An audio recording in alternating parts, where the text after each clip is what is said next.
In the previous class, we discussed about the enzymes, catalytic activity and the nature of enzyme we discussed in the last class.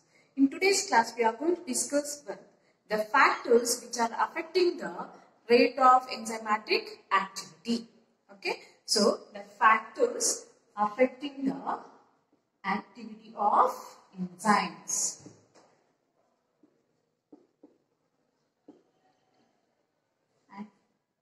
Factors affecting the activity of enzyme. The factors affecting the enzymatic activity. Okay. So there are various types of factors are there which affect the enzymatic activity. Among which there are some of the factors we are going to study in today's class. So under that, first one is temperature. The factors which affect the enzymes, under that, first one is temperature. Okay. So here, most of the enzyme function in a narrow temperature. Okay. So most of the enzyme function in the narrow temperature. Then the enzymes at which, the temperature at which the enzymatic activity is high is called as optimum temperature. Okay, the temperature at which the enzymatic activity is high is called as optimum temperature. Okay, so what is the optimum temperature? So optimum temperature is nothing but, so the temperature at which enzymatic activity is high. Okay, so such temperature is called as optimum temperature. So below or above the optimum temperature, the enzymatic activity decreases. Okay, so the next point is below or above the optimum temperature, enzymatic activity decreases. So this can be studied with the help of a graph. So for enzymatic activity, so we are having a graph, that is on x-axis I am going to take the temperature and y-axis we are going to take enzymatic activity. Okay, so on x-axis we are going to consider temperature, on y-axis we are going to take enzymatic activity. Enzymatic activity or y temperature, y-axis. Okay. Now, so as I told you, so optimum temperature is the temperature at which the enzymatic activity is high. So here the graph is somewhat bell-shaped graph. Okay, so like this, the graph for enzymatic activity and the temperature is like this. Okay, a bell-shaped graph.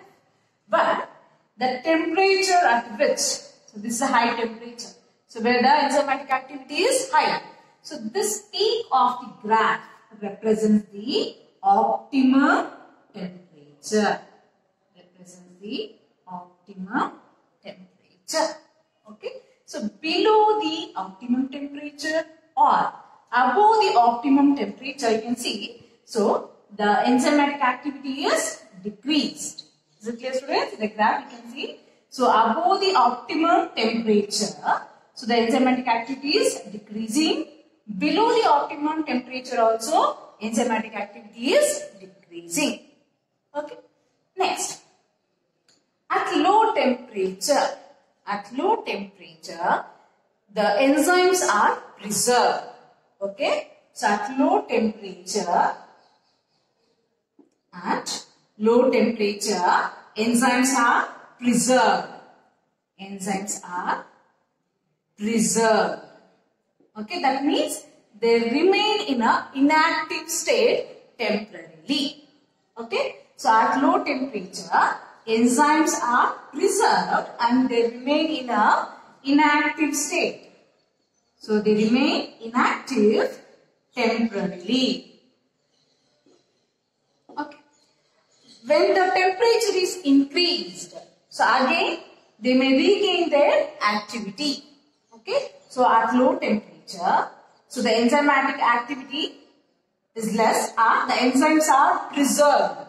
Then when we increase the temperature when the temperature is raised, so that the enzymatic activity can be regained. Okay.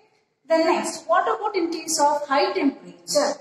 Okay. So the next in case of high temperature, low temperature preserves the enzyme, but it is in an inactive state. But in case of high temperature, so the high temperature destroys the enzyme by a process called as denaturation. Okay. So at high temperature, what happens? The enzymes are destroyed. Enzymes are destroyed by a process called as denaturation. They are destroyed by a process called as denaturation. What is denaturation? At high degree centigrade or at high temperature, so the hydrogen bonds, the weak hydrogen bonds, maintaining the tertiary structure of the enzyme. Okay, as we know that enzymes are made up of proteins and they have a tertiary structure in which the hydrogen bonds are found. Okay, so at high temperature what happens? The weak hydrogen bonds are broken. So due to which it loses the tertiary structure. Okay, that change in the structure, we'll call it as denaturation. Okay, the denaturation is nothing but what? At high temperature. At high temperature, weak hydrogen bonds are broken. Weak hydrogen bonds are broken. Okay, so which were maintaining the tertiary structure of the proteins. Okay, so due to which the enzyme loses its catalytic activity. So due to the breakdown of hydrogen bonds, the enzyme loses its catalytic activity. That change in structure is called as denaturation process. Okay. So the same procedure has been followed in case of preserving the food materials. Okay. So at low temperature, preferably when we are using the freezer for storing the food. So at low temperature, the enzymes will remain inactive, due to which the shelf life of the food can be increased. At high temperature, the enzymes are destroyed. Okay, and they cannot regain their shape. But in low temperature, when the temperature is increased, they can regain their shape. Okay, but there are some exceptions. There are some of the microorganisms which are living in hot spring. Okay, the microorganisms living in hot spring, like so Thermus aquaticus. There is a microorganism called as Thermus aquaticus. So which lives in the hot spring. So they can withstand the temperature around 90 degrees Celsius. So from them, so a polymerase called as, there is an enzyme called as top polymerase has been isolated. Okay. Top polymerase. Top polymerase has been isolated. Is it clear, students? So in the microorganisms which live in the hot springs are, for example, Thermus aquaticus, in which you can find the top polymerase enzyme. Okay, so these enzymes can withstand the temperature around 90 degrees Celsius. Hence, it has been commercially used even in case of PCR technique also. Okay, and the cold-blooded organisms, poikilotherms, what they do? So, in order to escape from the extreme cold and the extreme heat, they undergo the process called as estivation and hibernation. Okay, so poikilotherms What are pi kilotherms? Pi kilotherms are cold-blooded organisms. In order to escape the extreme cold and extreme heat, so they undergo the process called as what? Hibernation and estivation. Okay. So this is regarding the temperature. So let us study another factor which affect the enzymatic activity, that is pH. The next factor we are going to study is pH. What is the pH? pH is nothing but hydrogen ion concentration in a solution. Okay. So the next factor we are going to study here is pH. Okay. Second factor. So pH is nothing but what? Hydrogen ion concentration in a solution is called as pH. Hydrogen ion concentration. Okay. So each enzyme, so in case of pH, each enzyme has its optimum pH. Okay. That means each enzymes are active at a particular pH. Okay. So the first point is each enzyme has optimum pH. Optimum pH. So let us see some of the example for that. So I'll take the example of the enzymes of the digestive system, like salivary amylase. First example I'll take here is salivary amylase. So the pH of salivary amylase is around 6.8. That is, optimum pH of salivary amylase is around 6.8. Then next, pepsin, which is secreted in the stomach. So here the optimum pH ranges from 1.2 to 1.8. 1.2 to 1.8. Okay. Then next, one more example, trypsin.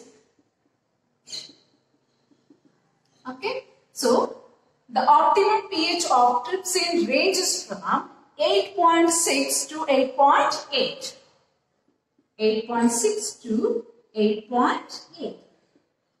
So here you can see from the example, so each enzyme has its own optimum pH. Okay. So salivary amylase is 6.8, pepsin 1.2 to 1.8, trypsin is 8.6 to 8.8. Okay. So even for pH also, we have a graph that is also a bell-shaped graph. Okay. Let me draw the graph here. The same, on the x-axis I am going to take the pH.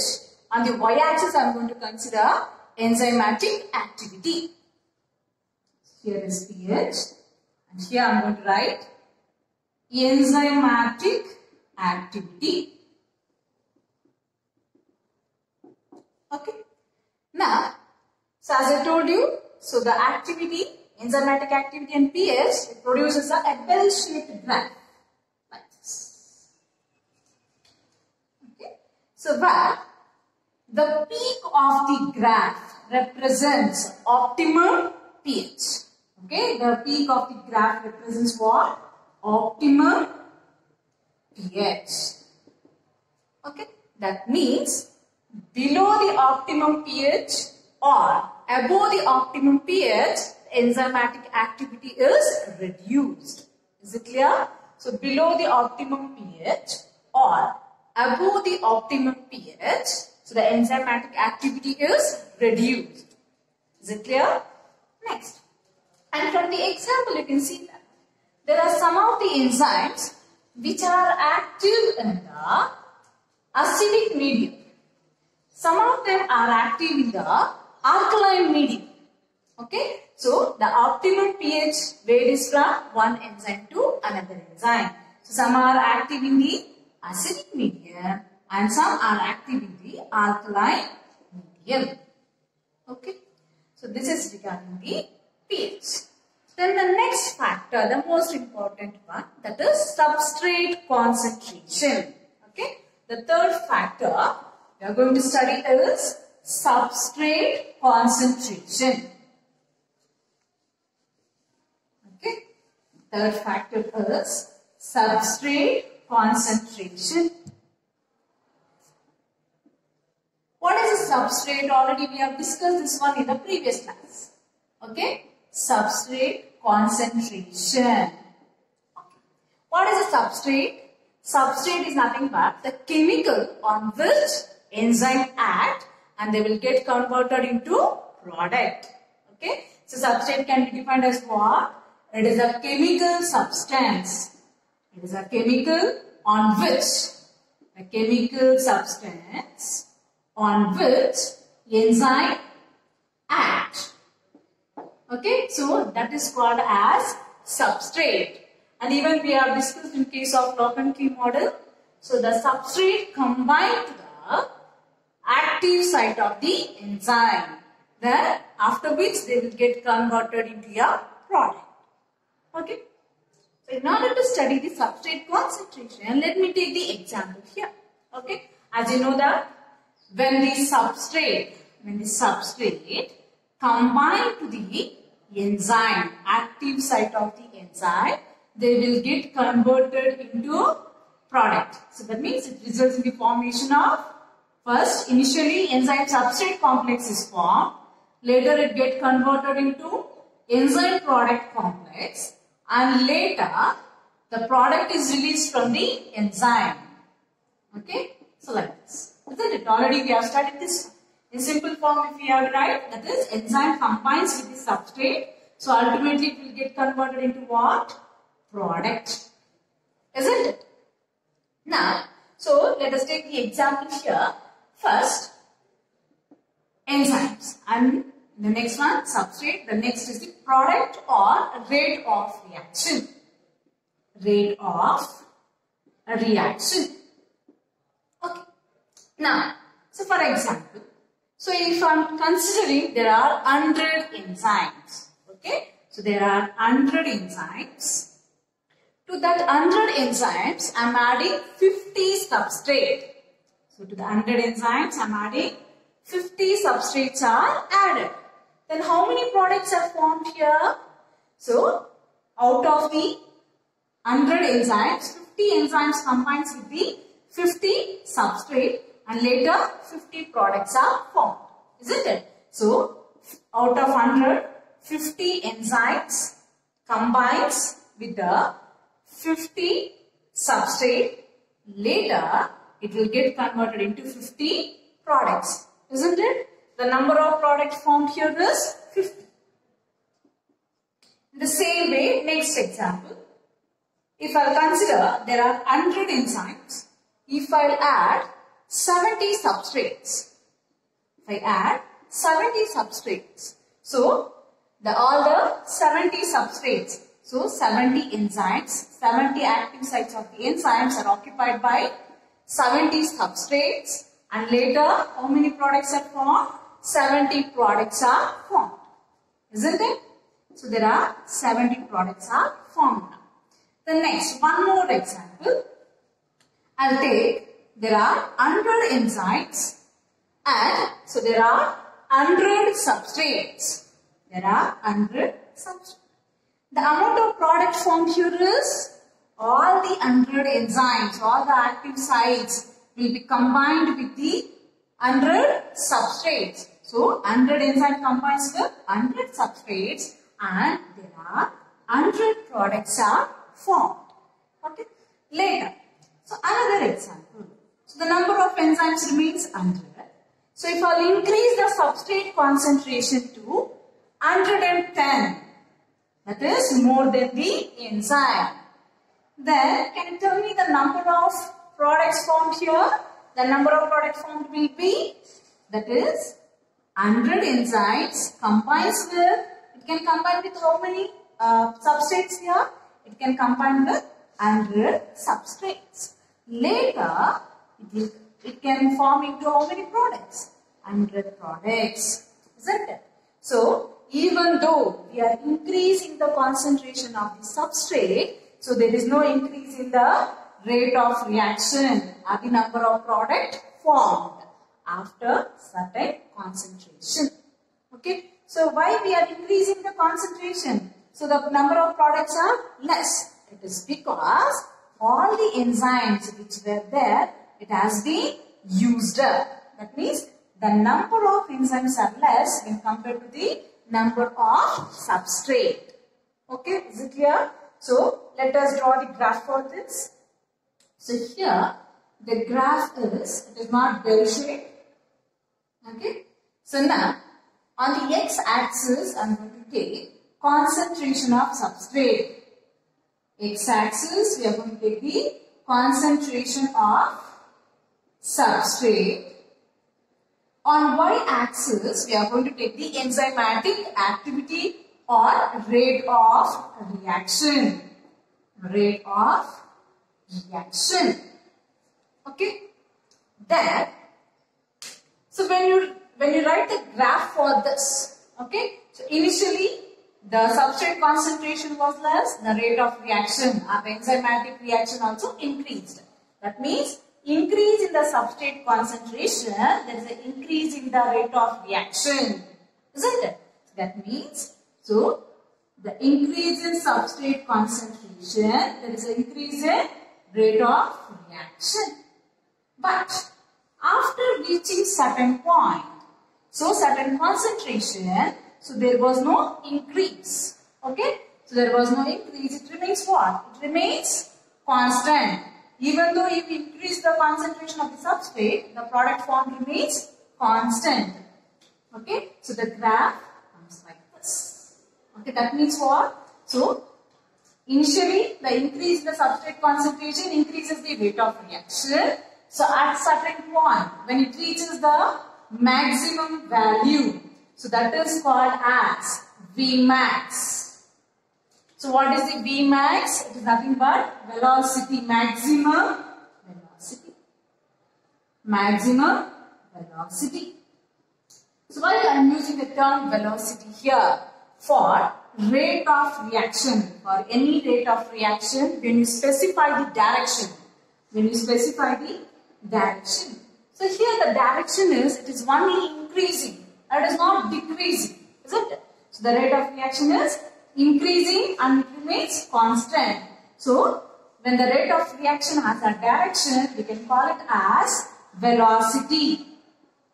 Velocity of the enzyme. Okay.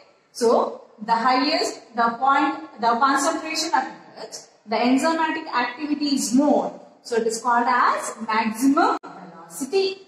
After reaching the maximum velocity, even though we increase the concentration of the substrate, there is no increase in the rate of reaction.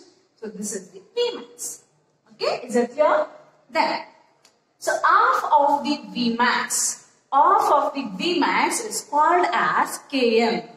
Okay, for example, so if you consider this as the Vmax region, half of the Vmax,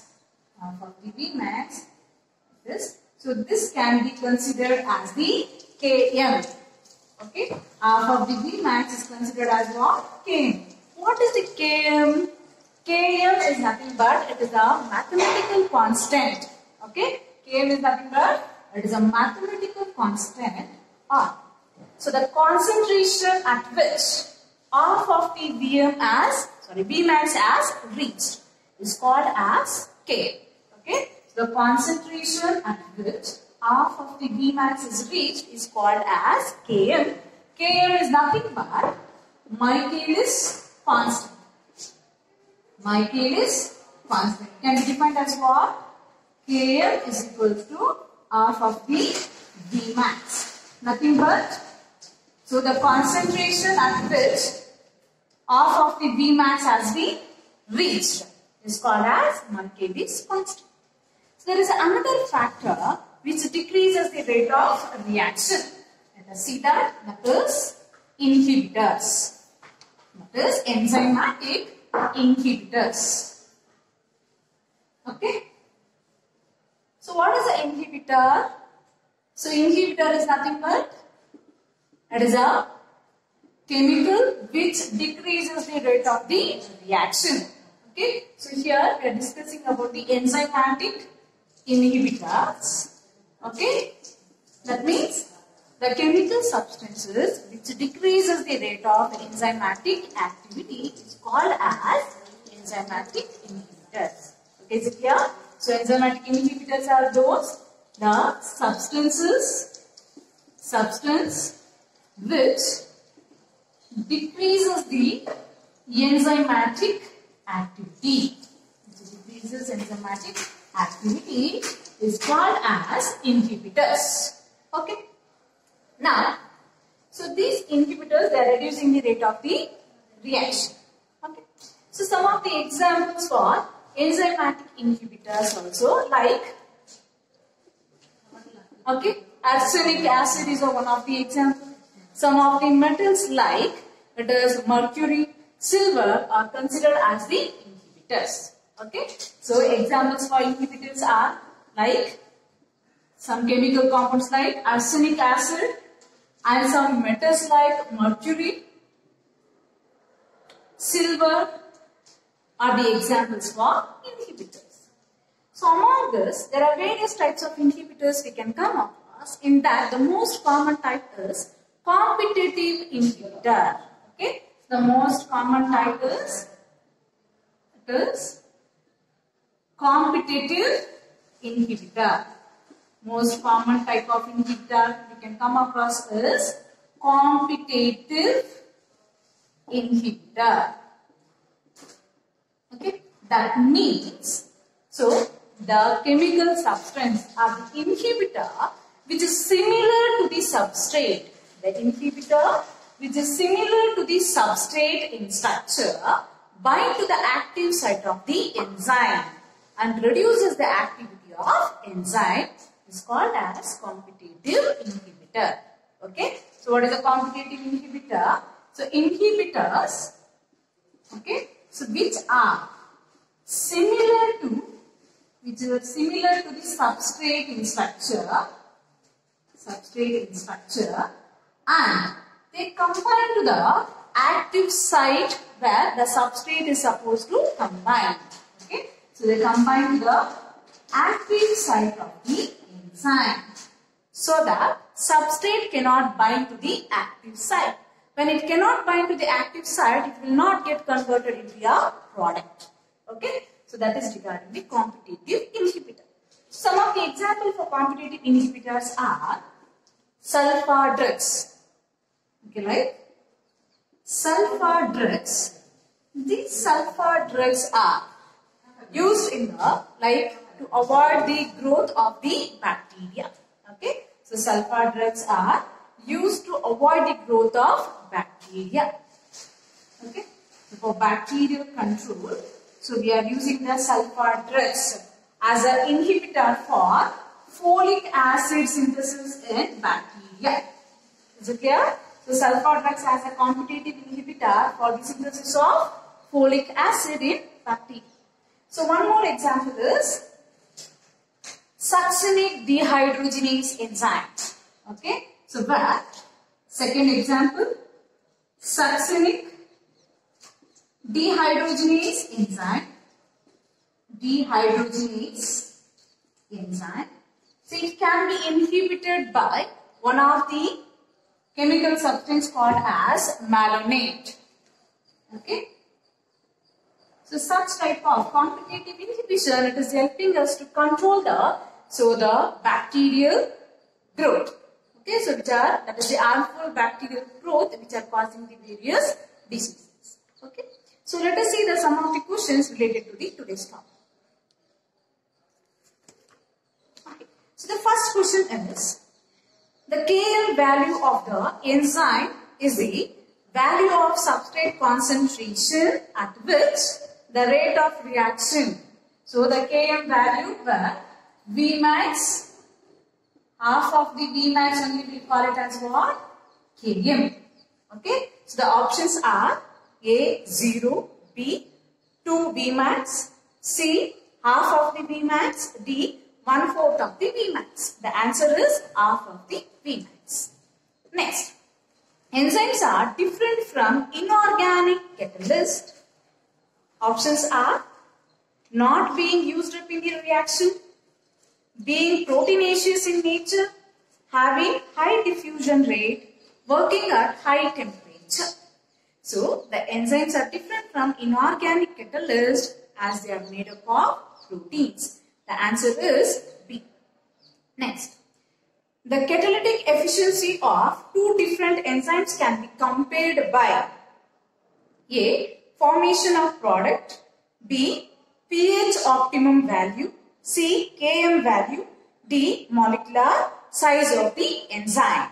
So the answer is, it is Km value through which we can know the efficiency of the enzyme.